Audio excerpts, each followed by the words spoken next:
নমস্কার, আমি মানস বিশ্বাস, এমবি ম্যাথ ক্লাসে সকলকে স্বাগত।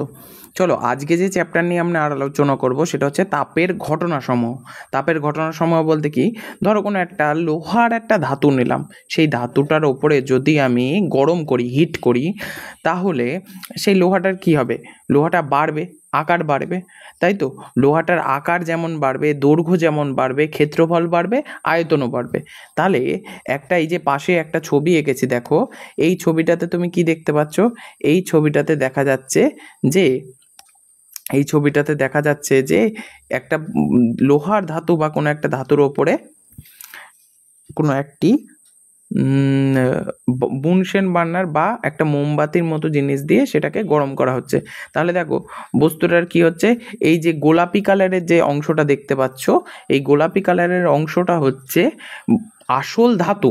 এবার এই হিট করার পরে যে নীল কালারটা দেখছো, সেই নীল কালারটা হচ্ছে বস্তুর বৃদ্ধি, কতটা বাড়লো। নীল কালার যে সাইডগুলো দেখিয়েছি আমি এখানে, এটা হচ্ছে বস্তুটার বৃদ্ধিটা দেখিয়েছি।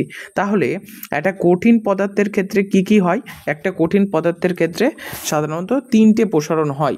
ভালো করে এবার মার্ক করে দিচ্ছি, ভালো করে দেখে নাও।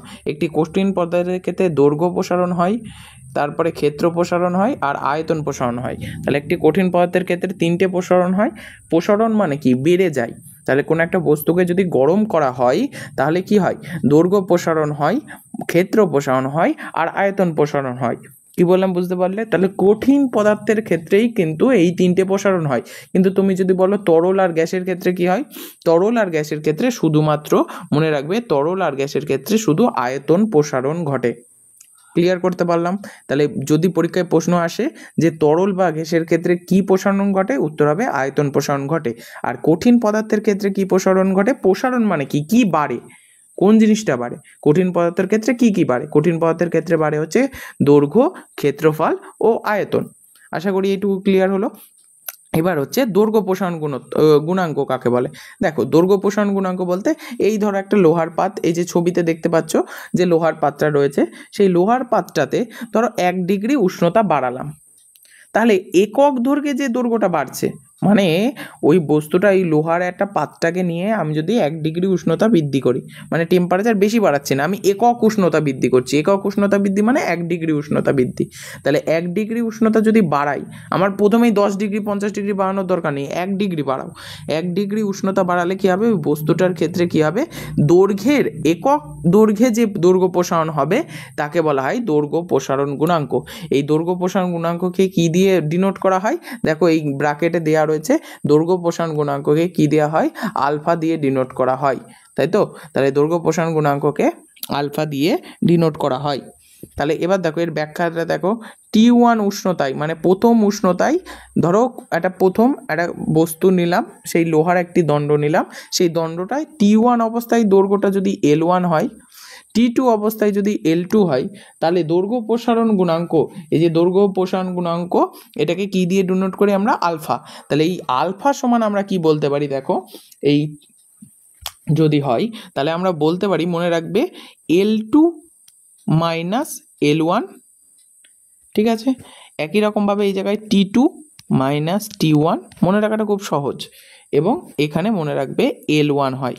তাহলে উপরে L2 1, ব্র্যাকেটেও 2 1, L2 minus L1, T2 minus T1 by নিচে L1।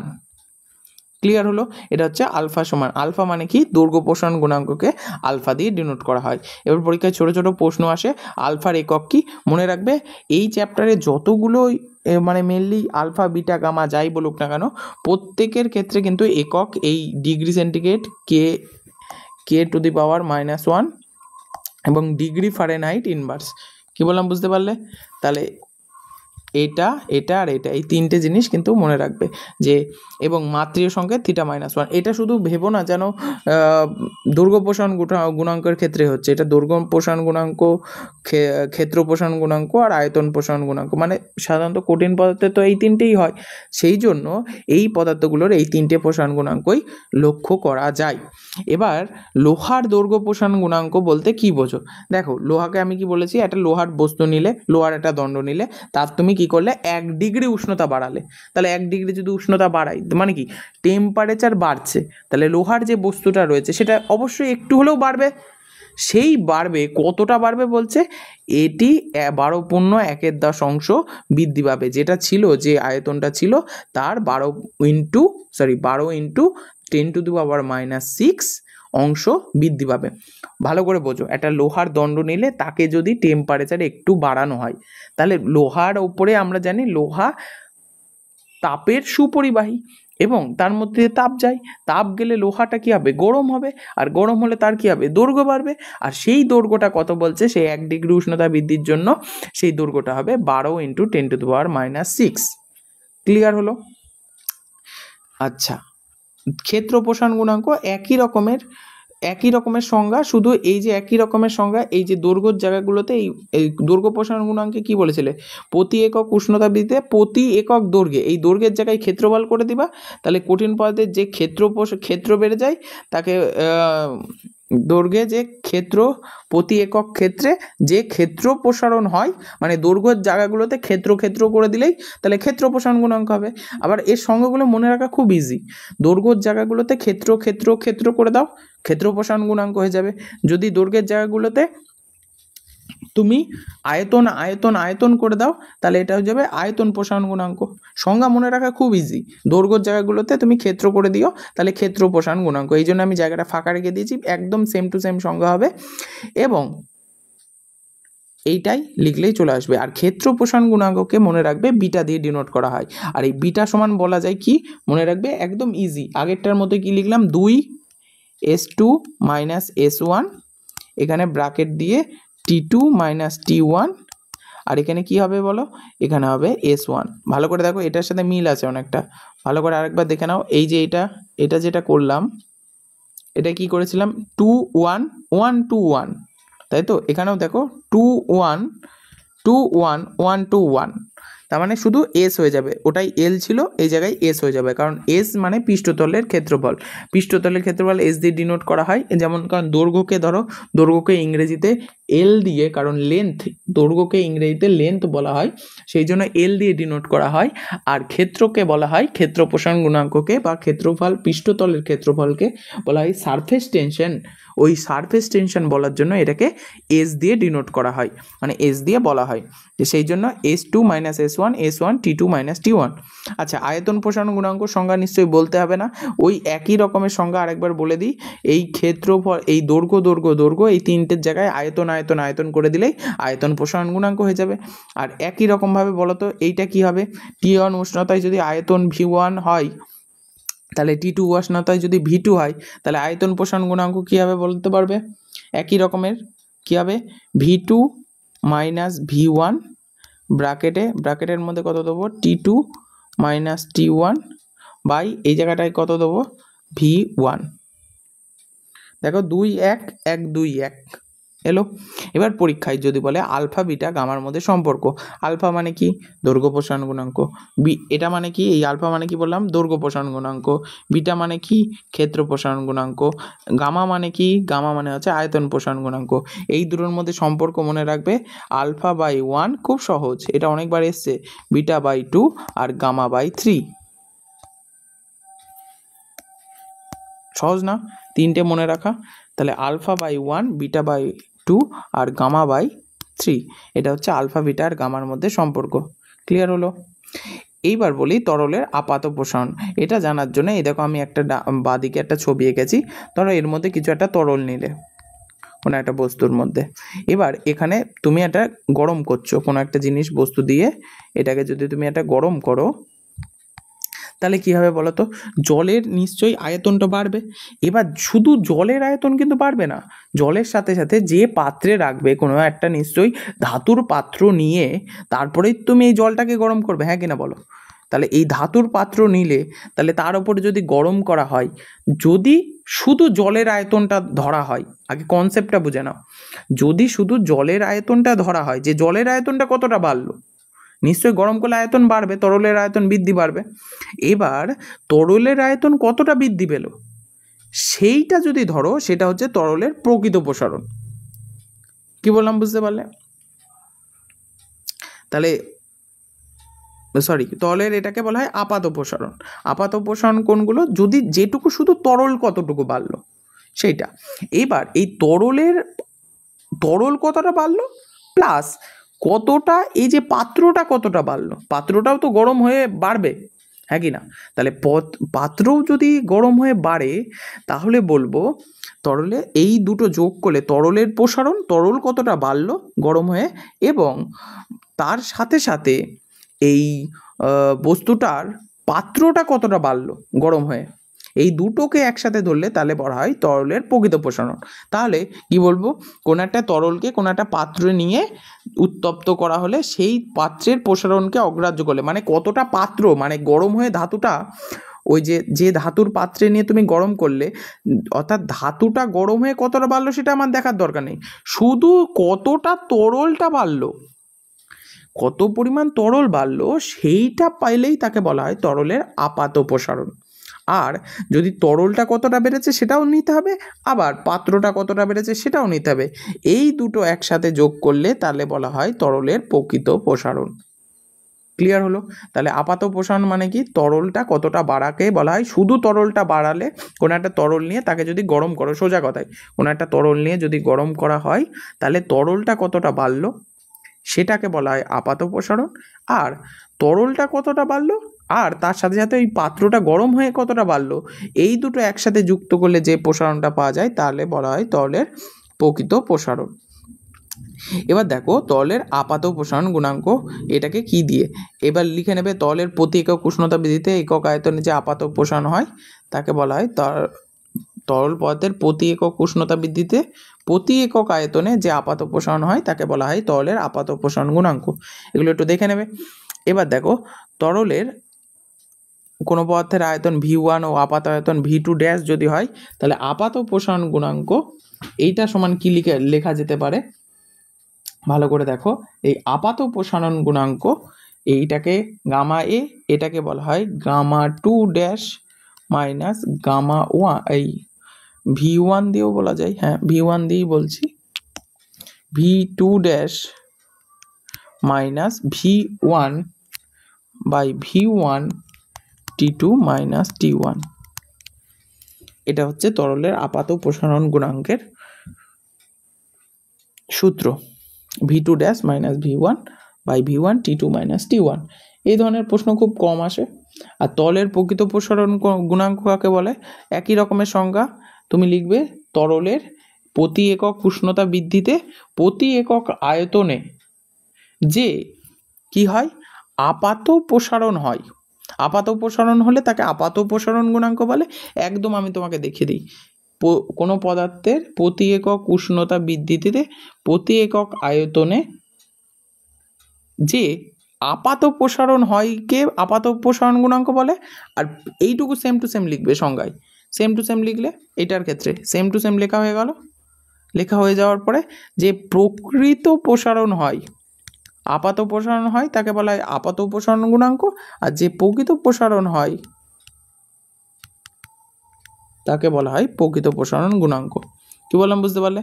তাহলে একই লেখাটাও একদম সেম টু সেম, এই যে প্রথম আবার যদি বলি এই লেখাটা কী হবে, সেম টু সেম এইটুকু লিখবে, একদম সেম টু সেম এইটুকু লিখলে, এইটুকুর ক্ষেত্রে এইটুকু সেম লিখলে, এই জায়গাতে আপাতর পরিবর্তে কি হয়ে যাবে, একদম সেম লিখলে এই জায়গায় হয়ে যাবে প্রকৃত আয়তন, কত হয়ে যাবে, প্রকৃত আয়তন যদি V2 ড্যাশের পরিবর্তে এই জায়গায় V2, প্রথমটা ধরে নিয়েছিলাম V1, আর পরেরটা যদি V2 হয় তাহলে প্রকৃত প্রসারণ গুণাঙ্ক, প্রকৃত প্রসারণ গুণাঙ্ক গামা আর এটা সমান বলা যায় V2 minus V1 by V1 T2 minus T1। ঠিক আছে, কি বললাম, এটা হচ্ছে প্রকৃত প্রসারণ গুণাঙ্কের, কি বললাম, ক্লিয়ার হলো? দুটো একদম সেম টু সেম লিখবে, একদম লিখে নেবে একদম, আশা করি বুঝতে পারলে। চলো এইবার চলে আসি তরলের গ্যাসের। দেখো গ্যাসের তো শুধুমাত্র একটাই প্রসারণ হয়, সেটা হচ্ছে কি আয়তন প্রসারণ। তাহলে চাপ স্থির রেখে কোনো নির্দিষ্ট ভরের গ্যাসের উষ্ণতা 0 ডিগ্রি থেকে 1 ডিগ্রি বৃদ্ধি করলে, মানে প্রথমে 0 ডিগ্রি ছিল তার থেকে 1 ডিগ্রি করলে গ্যাসের যে আয়তনে যে আয়তন প্রসারণ হয়, গ্যাসের আয়তনের যে প্রসারণ হয়, মানে যতটা আয়তন বাড়লো 0 ডিগ্রি থেকে 1 ডিগ্রি বৃদ্ধি করলে গ্যাসের নিশ্চয়ই একক আয়তনে, কোনো একটা আয়তনে, একক পরিমাণ আয়তনে নিশ্চয়ই গ্যাসের আয়তন বাড়বে। টেম্পারেচার বাড়িয়েছো তাহলে আয়তন তো বাড়বেই, এটা অবশ্যই গ্যাসের ক্ষেত্রে আয়তন প্রসারণ, গ্যাসের ক্ষেত্রেই একমাত্র আয়তন প্রসারণ হয়, তাহলে সেটাকে বলা হয় আয়তন প্রসারণ গুণাঙ্ক। একক মনে রাখবে এইটা, এটা প্রত্যেকে তো সেমই আসছে। তাপের সুপরিবাহী কাকে বলা হয়? যেগুলোর মধ্যে দিয়ে তাপ সহজে চলাচল করতে পারে, যেমন বলতে পারো লোহার মধ্যে দিয়ে সহজেই চলে তামা, এগুলোর মধ্যে সহজে চলাচল করতে পারে। আর তাপের কুপরিবাহী যেমন ধরো প্লাস্টিক, রাবার, এর মধ্যে দিয়ে সহজে তাপ ভালো মতো যেতে পারে না, এটাগুলো হচ্ছে তাপের কুপরিবাহী পদার্থ। কি বললাম বুঝতে পারলে? কাগজ, কাঠ। আচ্ছা, তারপরে প্রশ্ন, সব ধাতুর মধ্যে ড্যাশ তাপ পরিবাহিতা সবচেয়ে বেশি? কোন ধাতুটার সবচেয়ে বেশি তাপ পরিবাহিতা? মনে রাখবে, রূপোর তাপ পরিবাহিতা সবচেয়ে বেশি। সব ধাতুর মধ্যে রূপোরটা সব থেকে বেশি হয়। শূন্য মাধ্যমে তাপ পরিবাহিতা, শূন্য স্থানের তাপ পরিবাহিতা হয়ে যাবে, শূন্য স্থানের তাপ পরিবাহিতা হবে 0। আচ্ছা, এবার এইটা সব থেকে বেশি ইম্পর্টেন্ট, যে তাপ পরিবাহিতাঙ্ক কাকে বলা হয়? ভালো করে মন দিয়ে দেখো। এই যে এখানে আমি দেখো লিখেছি, খুব সুন্দর করে লিখে দিয়েছি, এই ছবিটা একটু ভালো করে দেখো। দেখো এখানে একটা ছবি এঁকেছি, সেই ছবিটার ক্ষেত্রে প্রথমটা একটা ঘনক টাইপের বস্তু নিয়েছি, এবং সেই বস্তুটার মধ্যে প্রথমটা এই পাশে টেম্পারেচার, মানে এই পৃষ্ঠতলের ক্ষেত্রফলের টেম্পারেচার, এটার ক্ষেত্রফল হচ্ছে এ, মানে কতটা এরিয়া, এ দিয়ে ডিনোট করা হয়েছে এই কারণের জন্য, এই কতটা এরিয়া জুড়ে রয়েছে, এই পাশের ক্ষেত্রফলটা হচ্ছে এ দিয়ে, এবং এই দিকটা, এই পাশের এই সাইডের ক্ষেত্রফলের এই পাশের টেম্পারেচার, এই পাশের টেম্পারেচারকে θ1 ধরা হয়। আর এই সাইডেও তো নিশ্চয়ই টেম্পারেচার আছে, এই সাইডে আমি দেখাতে পাচ্ছি না, এই সাইডেও টেম্পারেচার আছে, সেই টেম্পারেচারকে বলা হচ্ছে θ2। কি বললাম বুঝতে পেরেছে? এবং এটা কতটা বেদ, মানে কতটা পুরু, এই যে এইটুকু কতটা পুরু, জিনিসটা কতটা পুরু সেটাকে ডি ধরা হয়েছে। এবং কি পরিমাণ তাপ যাচ্ছে এর মধ্যে দিয়ে যে পরিমাণ তাপ যাচ্ছে সেটা হচ্ছে কিউ পরিমাণ তাপ পাস করছে, মানে এই পাশ থেকে ওই পাশে যাচ্ছে। কি বললাম বুঝতে পারলে? তাহলে এই অবস্থায় কিউ কার কার সাথে কেমন সম্পর্ক করে দেখো, কিউ ক্ষেত্রফলের সাথে সমানুপাতে থাকে, কিউ যে উষ্ণতার পার্থক্য, মানে এইদিকে ধরো 30 ডিগ্রি সেন্টিগ্রেড রয়েছে এই পাশের টেম্পারেচার, আর এই সাইডে মানে এই পাশের টেম্পারেচার, এই সাইডে টেম্পারেচার 30 ডিগ্রি, এই পাশের হচ্ছে 31 ডিগ্রি সেন্টিগ্রেড। কি বললাম বুঝতে পারলে? এইরকম যদি হয় তাহলে এদের যে উষ্ণতার পার্থক্য কত হলো? 1 ডিগ্রি। সেই উষ্ণতার পার্থক্যকে, এই যে উষ্ণতার টেম্পারেচারের পার্থক্য, তার সাথে বলছে সমানুপাতে থাকবে, এবং মধ্যবর্তী যে বেদ তার সাথে ব্যস্তানুপাতে, এবং যে সময় তার সাথে কি থাকবে? সরল সমানুপাতে থাকবে। একমাত্র বেধের সাথে, বেদ মানে হচ্ছে যে পুরু, তার সাথে ব্যস্ত সম্পর্কে যদি থাকে, তাহলে আমি যৌগিক ভেদের উপপাদ্য অনুযায়ী কি বলতে পারি?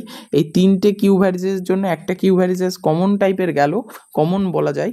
আর প্রত্যেকটা উপরে তাহলে কি গেল? এ, θ1, θ2 আর টি, ওপরে এই 3টে চলে গেল, আর নিচে কে পড়েছিল? এই নিচে ডিটা, এই নিচে চলে এলো। এবার ভ্যারিজেস তুললে আমরা কি জানি? এই ভ্যারিজেস তুললে, এই ভ্যারিজেসের পরিবর্তে সমান দিয়ে কি আসে? কে আসে। ক্লিয়ার করতে পারলাম? আচ্ছা চলো, সমান দিয়ে কে এলাম। এইবার ভালো করে মন দিয়ে বোঝো।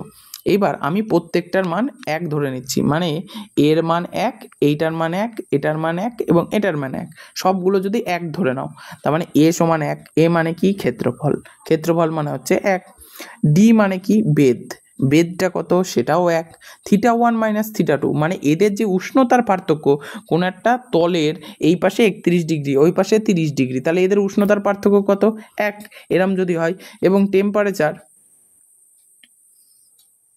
টি, এটাও যদি 1 হয়, তাহলে বলছে, তাহলে এইগুলো সবগুলো যদি 1 হয়ে যায়, তাহলে কিউ সমান কত হয়ে যাবে? কে হয়ে যাবে। তাহলে এইটাই হচ্ছে তাপ পরিবাহিতাঙ্ক। দেখো এটার সাথে এবার সংজ্ঞার মিল করো। তাহলে বেদ কি? বেদটাকে কত ধরেছো? একক, মানে 1 বেদ ধরেছো। প্রস্থচ্ছেদ কত ধরেছো? প্রস্থচ্ছেদের ক্ষেত্রফল সেটাও কত ধরেছো? 1। তাহলে বেদ ধরেছো একক, প্রস্থচ্ছেদের ক্ষেত্রফল কত ধরেছো? একক। θ1 মাইনাস θ2 মানে কি? বিপরীত পৃষ্ঠের যে উষ্ণতার পার্থক্য, দুই বিপরীত পৃষ্ঠের উষ্ণতার পার্থক্যও তুমি কত ধরেছো? একক। এবং এই অবস্থায় পৃষ্ঠতল মানে টেম্পারেচার টিটাও যদি কত ধরেছো? একক। এই অবস্থার মধ্যে দিয়ে যে এক তল থেকে আর এক তলে যে লম্বভাবে একক সময় যে এক মিনিট, মানে এই টি সমান কত ধরেছো? 1। তো যে একক সময় যে তাপ পরিবাহিত হবে মানে এই ছবিটায় যদি দেখো, এই যে এর মধ্যে দিয়ে কি হচ্ছে? তাপ পাস করছে, এই দিক দিয়ে যাচ্ছে, এই দিক দিয়ে বেরিয়ে যাচ্ছে, এর মধ্যে যে তাপ পাস করবে তাকে বলা হয় তাপ পরিবাহিতাঙ্ক। তাহলে দেখো সংজ্ঞার সাথে ম্যাচ করে পড়ো। তাহলে কি? বেদ, একক বেদ গেল, দেখো মার্ক করে দিচ্ছি, একক বেধ গেল, একক প্রস্থচ্ছেদ হলো, θ1 - θ2 এটাকেও যদি একক হয়, মানে দুটি বিপরীত পৃষ্ঠের উষ্ণতার পার্থক্যও যদি একক হয়, এক হয়, টি মানে উষ্ণতাও যদি একক হয়, এই অবস্থায় টেম্পারেচার এই দিক থেকে, মানে ওই যে বস্তুটার মধ্যে দিয়ে এই দিক থেকে এই দিকে যে পাস করছে লম্বভাবে, সেই পাস করাকে, যে পরিমাণ তাপ লম্বভাবে পাস করে এই তল থেকে এই তল থেকে এই তলের, এই তল থেকে এই তলের মধ্যে দিয়ে যে পাস করে, সেটাকেই বলা হয় তাপ পরিবেধাঙ্ক। এর সিজিএস, এসআই এবং মাত্রা তিনটে একটু মুখস্থ করে ফেলো। এবং তাপীয় রোধের সম্পর্ক ভালো করে দেখো।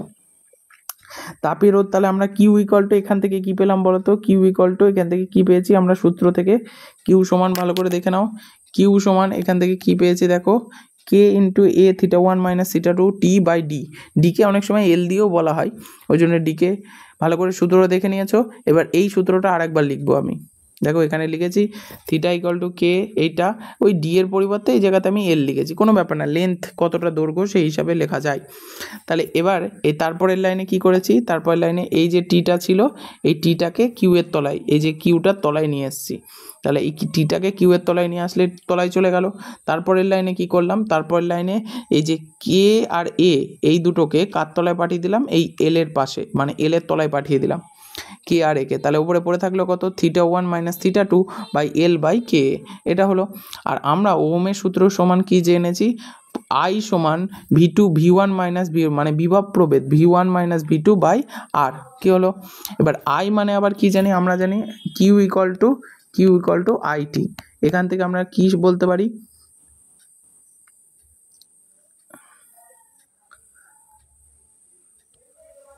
Sorry, I equal to QT, তাহলে কিউ সমান আই সমান Q by T, sorry, I সমান কিউ বাই টি, কিউ সমান আইটি, এটার থেকে পাই আমরা কিউ ইকুয়াল টু আইটি। এখান থেকে তাহলে I equal to Q by T লিখলাম, এখানে ভি1 - ভি2 বাই আর হয়ে গেল। এইবার এই দুটো দেখো Q1 বাই Q2, তাহলে আমরা ভালো করে যদি দেখো, এখানে V1 - V2 আছে বাই আর, এখানে V1 - V2 বাই আর রয়েছে, এখানে কি আছে θ1 - θ2 বাই আর। তাহলে এই দুটোর যদি মধ্যে সম্পর্ক দেখো, তাহলে এখানে এই জায়গায় কি আছে এল বাই কে, এখানে কত আছে আর, তাহলে আমরা আর সমান, এই আর সমান বলতে পারি এল বাই কে এ, তাহলে আর সমান বলে দিলাম কত, এল বাই কে এ। এবার রোধ আর, এটা আবার কার সাথে সমান, আর সমান আবার কিউএল বাই এর সাথে সমান, যেখানে কিউ হলো তাপ রোধাঙ্ক, অর্থাৎ সমতুল্য তাপীয় রোধাঙ্ক হলো 1/KA। বোঝাতে পারলাম? এছাড়া কিছু কিছু ছোট ছোট প্রশ্ন আসে, সেগুলো তাপীয় রোধাঙ্কের এসআই একক, তাপীয় রোধাঙ্কের এসআই একক আর তাপীয় রোধের একক। তাপীয় রোধের যদি বলা হয়, তাপীয় রোধের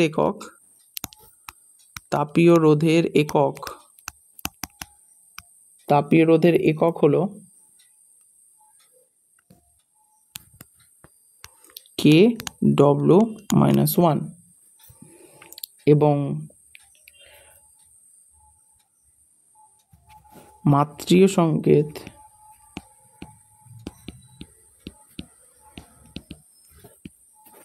m-1 l-2 t3 আর থিটা। আর তাপীয় রোধাঙ্কের একক হচ্ছে এসআই একক। তাপীয়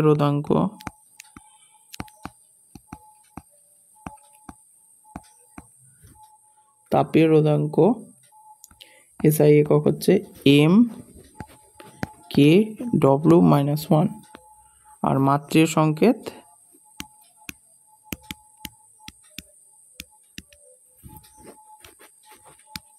m-1 l-1 t3 থিটা। কি বললাম বুঝতে পারলে? শুধু একটা জিনিস মনে রাখবে, এদের মধ্যে পার্থক্য, এর মাথায় -2 হয়, এর মাথায় -1 হয়, তাছাড়া মোটামুটি একই রকমের সংখ্যা। এটার ক্ষেত্রে এম থাকে না, এটার ক্ষেত্রে এর পরিবর্তে এম থাকে।